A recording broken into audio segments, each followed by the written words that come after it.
Well, the hardest part about being a theoretical physicist is to summarise anything in a succinct form. So I specialise in what's called quantum electronics, or especially what's called superconducting.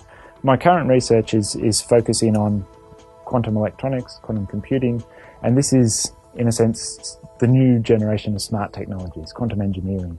I was previously working in Germany, and there are a lot of very interesting research going on in Germany.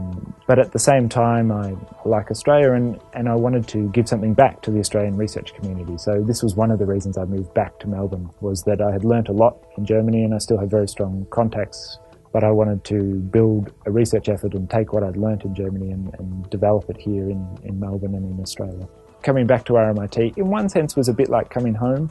But so much has changed in 10 years or so since I was here. I did my undergraduate here, both science and engineering. There's a lot of new and interesting things happening and a lot of new developments. So it was quite enjoyable to see that some of the old things that I recognised from before, the people who had actually taught me, I now treat as colleagues, but also a lot of new people and a new energy in the place. The VC Fellowship allows me to build up a new research group, specialise in an area which is not just new to RMIT but new to Australia, and have the time and the resources to develop that area and produce some high-level research.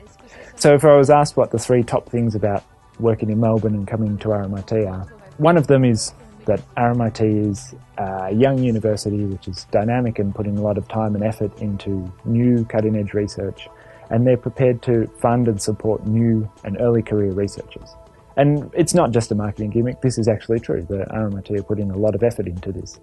And the two other things are much more standard expat issues, which is that the weather is far better in Australia than it is in Europe, and the coffee is actually much better in Melbourne.